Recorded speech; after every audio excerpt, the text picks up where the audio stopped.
এই আনন্দের দিনে গভীর বেদনার সঙ্গে জানাচ্ছি, জুলাই অভ্যুত্থানের সম্মুখ যোদ্ধা, ইনকিলাব মঞ্চের মুখপাত্র শরীফ ওসমান হাদির উপর সম্প্রতি যে হামলার ঘটনা ঘটেছে, তা শুধু একজন ব্যক্তির উপর আঘাত নয়, এটি বাংলাদেশের অস্তিত্বের উপর আঘাত, আমাদের গণতান্ত্রিক পথ চলার উপরে আঘাত। শরীফ ওসমান হাদি বর্তমানে সংকটাপন্ন অবস্থায় চিকিৎসাধীন। তার চিকিৎসা ও নিরাপত্তা নিশ্চিত করতে সরকার প্রয়োজনীয় সব ব্যবস্থা গ্রহণ করেছে। ইতিমধ্যে উন্নত চিকিৎসার জন্য তাকে সিঙ্গাপুরে পাঠানো হয়েছে। আপনারা তার জন্য মহান আল্লাহ তাআলার কাছে অন্তরের অন্তঃস্থল থেকে দোয়া করুন। সরকার এই ঘটনাকে অত্যন্ত গুরুত্বের সঙ্গে দেখছে। ঘটনার সঙ্গে জড়িতদের প্রাথমিকভাবে চিহ্নিত করা গেছে।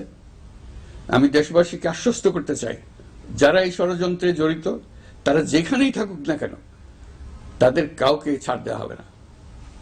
আমি পরিষ্কারভাবে বলতে চাই, পরাজিত শক্তি ফ্যাসিস্ট টেররিস্টদের এই অপচেষ্টা সম্পূর্ণভাবে ব্যর্থ করে দেওয়া হবে। ভয় দেখিয়ে, সন্ত্রাস ঘটিয়ে বা রক্ত ঝরিয়ে এদেশের গণতান্ত্রিক অগ্রযাত্রা কেউ থামাতে পারবে না। আপনাদের প্রতি আহ্বান জানাই, সংযম বজায় রাখুন, অপপ্রচার বা গুজবে কান দেবেন না। ফ্যাসিস্ট টেররিস্টরা যারা অস্থিরতা সৃষ্টি করতে চায়, আমরা অবশ্যই ঐক্যবদ্ধ হয়ে তাদের মোকাবেলা করব, তাদের ফাঁদে পা দেব না। পরাজিত ফ্যাসিস্ট শক্তি এদেশের পবিত্র মাটিতে আর কোনোদিন ফিরে আসবে না। প্রিয় দেশবাসী, আমাদের তরুণদের রক্ষা করুন, তাহলেই আমরা সবাই এবং আমাদের প্রিয় মাতৃভূমি রক্ষা পাবে। যারা দেশ ছেড়ে পালিয়ে গেছে তারা বুঝে গেছে, তরুণ যোদ্ধারা তাদের পুনরুত্থানের পক্ষে ভীষণ রকম বাধা।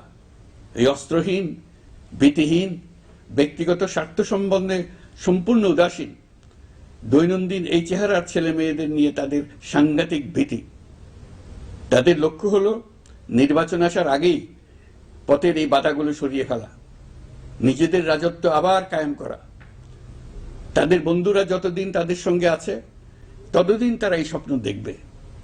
নির্বাচন হয়ে গেলে তাদের বন্ধুরা সমর্থন জোগাতে বেকায়দায় পড়বে।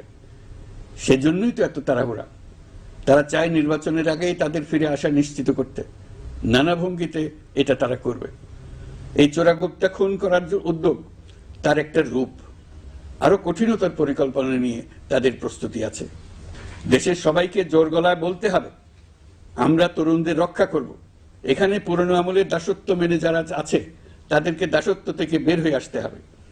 উৎসবমুখর শান্তিপূর্ণ নির্বাচন করে আমরা সবাই মিলে দেশের উপর আমাদের পরিপূর্ণ দখল প্রতিষ্ঠিত করব।